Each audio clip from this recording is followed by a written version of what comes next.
What's up, everybody? We've gotten lots of comments and questions about graphene and when Stoner's coming out with a graphene product. Today, with the Science of Car Care, we're talking with Matt and Jared, two of our PhDs, all things graphene. Does it really live up to the hype? Stay and listen. So before we get into the automotive applications, potential applications for Stoner, or even into the future, zooming way out, what is graphene? So graphene is what's called an allotrope of carbon. So allotrope is really just a fancy word for arrangement of carbon atoms in this case. So think of things like graphite is another allotrope of carbon, diamond is another allotrope of carbon. Depending on how those carbon atoms arrange themselves, you will get completely different properties. Properties as far as electronic properties, strength properties, hydrophobicity properties, all those different things will completely change depending on how those allotropes arrange themselves. Graphene is actually just a single monolayer of graphite. So that's actually how they found out about graphene, was they took a pencil and basically just kept pulling it apart until they got down to one monolayer. So and then they found out why this is such a recent kind of development phenomenon in car care and other industries. Yeah, it's been around for a little while, but I think, you know, just as with any technology, it's found out and then we don't know what to do with it for a little while, and then we try and figure out, all right, is it gonna work here? Is it gonna work there? So, I mean, right now, a lot of the applications are in, you know, electronics, solar cells. It can be a little difficult to process graphene. So that right now it's still in the beginning phases. Yeah, and it's important to know that graphite at the end of the day is many layers of graphene stacked on top of each other. So you pull one or two of those layers apart and you end up with graphene. So graphene, like Jared said, is a single monolayer of carbon atoms. And the way those carbon atoms arrange themselves in graphene is this kind of hexagonal lattice. So think of a bunch of six-membered rings kind of strung out in one dimension. So it's one atom thick in all directions, basically. So it's a single plane. Looks like a honeycomb. So even though graphite is lots of layers of graphene, you're saying that behaves significantly different than a single layer? Yep. Yeah, completely. Okay. So I've also heard things about graphene oxide or activated graphene or reduced graphene oxide. Those things I'm assuming are a little bit different as well. Graphene is carbon in one layer with no oxygen. Graphene oxide basically has oxygen sticking up out of the surface. And that helps to be able to bind it to certain things. You can kind of do it has some reactivity. You can do some kind of fancy chemistry with the graphene oxide. Reduced graphene oxide is you change the amount of oxygen that's sticking out. So you can have highly oxidized or less oxidized graphene, and those will change the properties. So graphene oxide actually is hydrophilic and will actually kind of cling on to water, and graphene by itself is hydrophobic. So that oxygen content can affect the properties of graphene. Yeah, and I think too, you go back to the molecular level a little bit, and I apologize for getting into the weeds a little bit, but basically we talked about this kind of continuous honeycomb structure of carbon, which is what graphene is. When you start decorating that with different oxygen atoms, that lattice starts to stretch and strain in different directions. So that's kind of where some of these different properties come from. When you add the oxygen in, it becomes more of an insulator than a conductor. So like graphene actually is more of a conductor, meaning things can kind of transmit right through it. So graphene oxide starts to actually invert those properties just a little bit and becomes more of an insulator. So again, just some different types of properties you get when you start to decorate or change that graphene structure. Those first few layers that you start to break apart from graphite, graphene is basically transparent. So only about 2% of light can get absorbed by it. So really, if you're looking at like a graphene sheet, you can see right through. It sounds like there's a lot of cool properties, electronics, kind of battery technology, things like that happening. How does that apply, or is that applying right now in the automotive and detailing industries? So, I mean, graphene can be pretty hydrophobic. So obviously, if you could get a full sheet coverage over a car, it would be really hydrophobic. You wouldn't have pretty much any issues with water spotting or anything like that. The other thing, some people claim with it being a conductor that it can help kind of reduce the heat, help basically draw some heat away from the car. So it does have kind of interesting properties that could be applicable to car care. Yeah, and I think the other thing too is just mechanical strength. Like they say, graphene could hold a small cat, for example, like a sheet of it. However, it only weighs like, I don't know how much it weighs, but not very much. About as much as the cat's whisker is what they kind of say. Yeah, I guess you can look it up, but there's cool kind of aerogels that are basically, you can stack it on a flower and it won't cause the flower to droop, but then you can basically try and crush it with a brick or something, and it'll still provide mechanical strength as a graphene aerogel. So it does have interesting properties that are applicable to kind of car care. And are you seeing these? I've seen a lot of marketing and a lot of new products, and we've had people ask about when stoners. Have you seen that at all with products or things that you've come up with in the lab for car care? A lot of the graphene that we have access to, it comes in the form of a powder. And what a lot of folks are doing out there is taking the powder, which is known to be graphene or suspected to be graphene, and dispersing it into a liquid, whether it's a ceramic coating that's mostly solvent-based or into a detailer type product that's more water-based. As we mentioned earlier, those properties can differ. So like graphene oxide goes better into water, graphene goes better into solvent systems, and essentially what these graphene coatings are on the market is ceramic or hybrid ceramic detailers or coatings with graphene kind of sprinkled in and dispersed within it, with the assumption that when you apply the coating to the car, that graphene just automatically disperses itself in this nice uniform sheet, and you get these wonder properties of graphene when you apply it to your car. So to go back to some of the comments that we've had from customers kind of writing in, have you guys played with it? When is Stoner planning on coming out with a graphene product? So we've worked with our suppliers to get a variety of different grades of graphene, graphene oxide, reduced graphene oxide. We're trying to basically just put it in to boost the performance of some of the products we already have, like our detailers, our ceramic.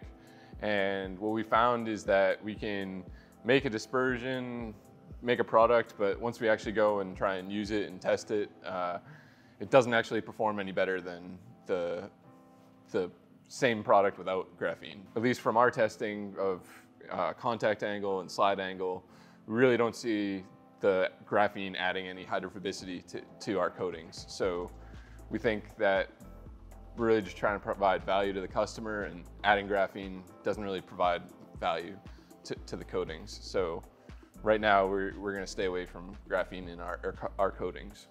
Yeah, I think too, Jared, you bring up a couple really good points.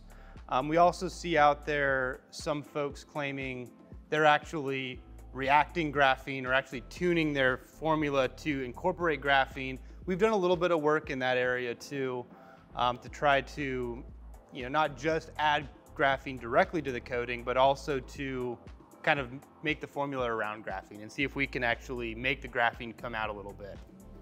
And really our findings are still, it doesn't seem to be adding much to, if anything, to the performance that you wouldn't see without the graphene itself. And to that end, what we've been curious about is, how other competitive graphene products are working. We've taken both graphene ceramic coatings that are on the market, as well as graphene detailers that are on the market. And what you can actually do is, these particles that are in these coatings are actually a little bit heavier than the liquid medium that they're suspended in. So we've actually been able to isolate and centrifuge the graphene to the bottom and separate the liquid solution from the actual solid graphene that's in them. So we've tested both that remaining liquid that's left behind after we've separated the graphene out, and compared it to the total graphene coating that the suppliers are providing. And we've actually seen that that solution that doesn't contain graphene now actually performs identically as if the graphene was there or not. I think compared to what some people are expecting from the current market, that might get some people's antennas going up, or some people might be making some comments on us right now. Can you tell us a little bit more about the testing you guys are doing and have done to come to that conclusion? So what we do is we take a panel with primer painted and then clear coat on top, and then we coat it with these different types of coatings. We will then drop some water after the coating's been cured, put some water droplets on it, and basically tilt it a little bit so that the water will run off. And the angle at which that water runs off is what we record as its performance metric for hydrophobicity. You can also look at things like contact angle, where you actually look at the angle between the interface of the coated panel and the actual droplet. So those are kind of our key macroscopic properties that we're testing.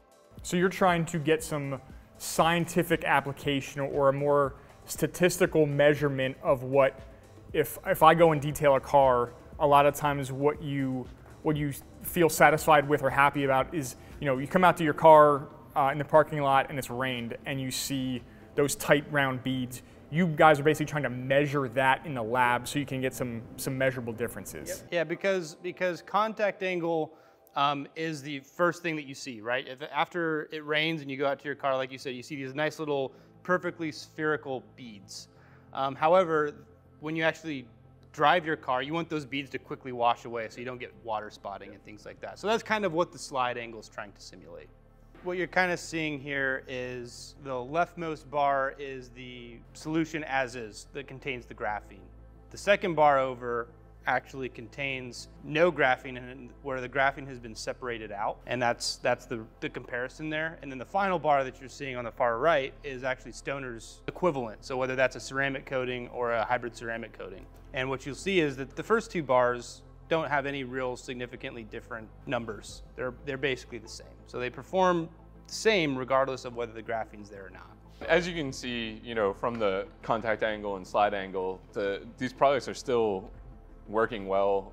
They still provide good hydrophobicity and are certainly valuable as a detailing product, but the added graphene just isn't really providing any benefit. It's really usually these are silicone or silicone-based kind of products that the silicone and the other components are really providing the properties that we're looking for, and it's not really the graphene that's doing the work. So given all the kind of awesome properties we've heard about graphene and the testing you've done that seems to indicate the graphene might not be really what's making that significant difference, does that make sense theoretically coming from chemical engineering, chemical background? A lot of the graphene that's used with, say, like solar cells, in order to process the graphene and get a monolayer sheet, they often need to do this in a high vacuum situation where they have a tiny little bit of powder and they very slowly basically grow graphene onto the surface. So no one's really going to be spending the amount of time to grow graphene on your car.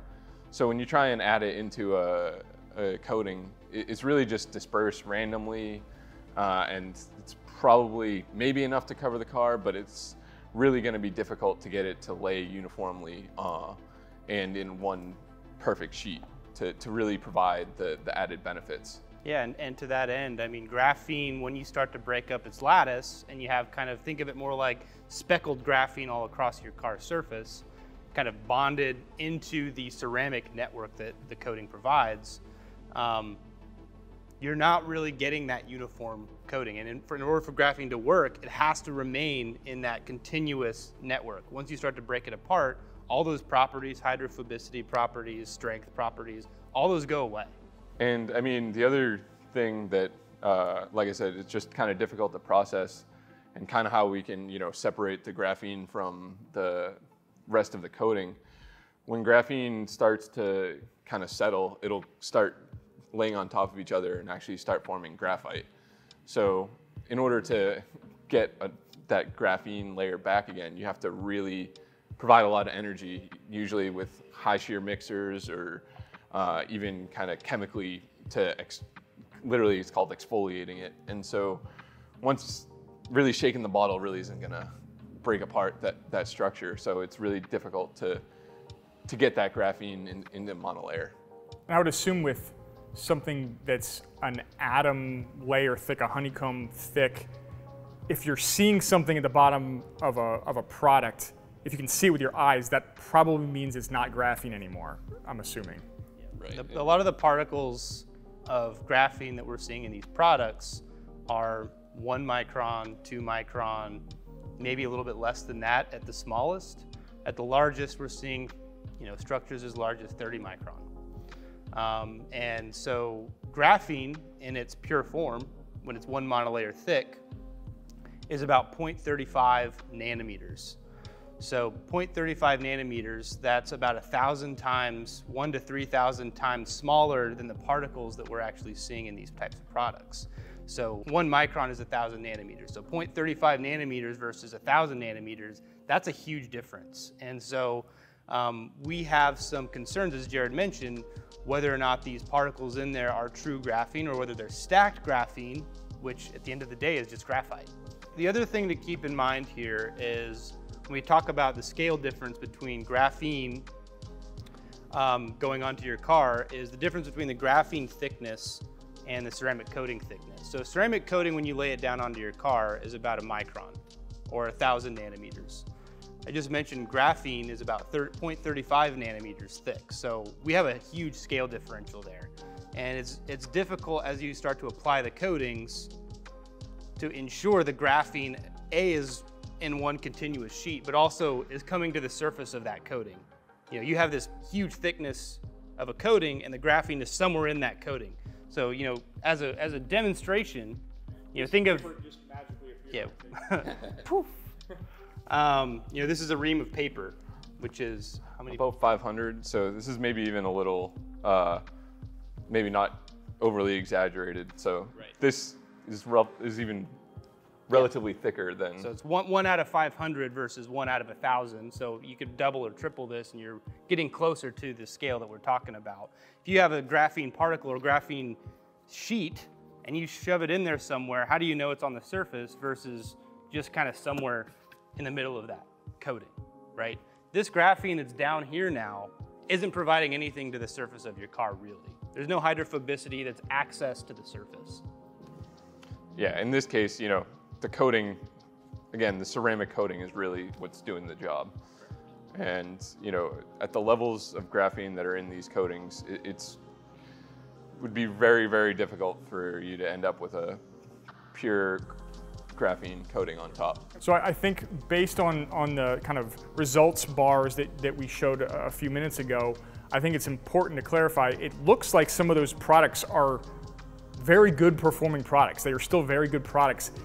But I think what you guys are saying is they can be good products, but it's just not the graphene itself that is giving them those properties. Is that fair? Yeah, that's exactly right.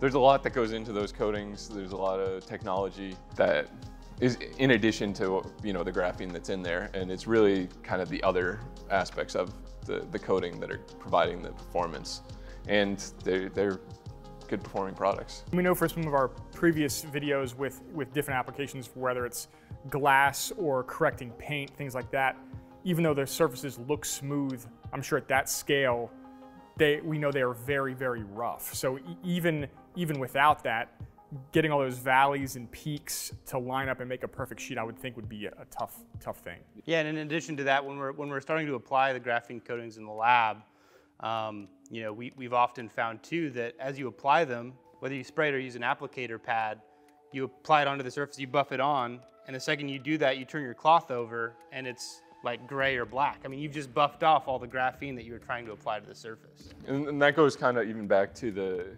graphene versus, graphene oxide. So graphene, like graphite, it's actually a good lubricant. So it'll slide across surfaces. So it doesn't really stick well to, your car coating or your clear coat. Graphene oxide might stick a little bit better, but then again, we've changed the properties. Yeah, once you start to react graphene or graphene oxide, it's not graphene anymore, because graphene itself is actually unreactive. Right, and again, those, reacted graphene, that can have great properties, but it's no longer graphene anymore. So all those wonder properties that you read about in these high impact peer-reviewed scientific journals, which are absolutely valid, that's not the same material that's now being on your car. Great. Well, Matt and Jared, thanks again for taking the time to be on Science of Car Care. A lot to digest there. I think it's important to remember what we're saying is graphene products are not bad. There are plenty of these products that are phenomenal products. What we're saying is it might not be the graphene in them that's giving them those properties. The graphene industry is still very young. It was only isolated in 2004. It's only not even 20 years ago. The application, the processing, all that technology will improve in the future, and we'll try to keep you updated. If you disagree, let us know in the comments. If you have a product that you love and you want us to test, let us know in the comments. We appreciate you listening. We're here to learn. Thank you for watching, and we'll see you in the next one.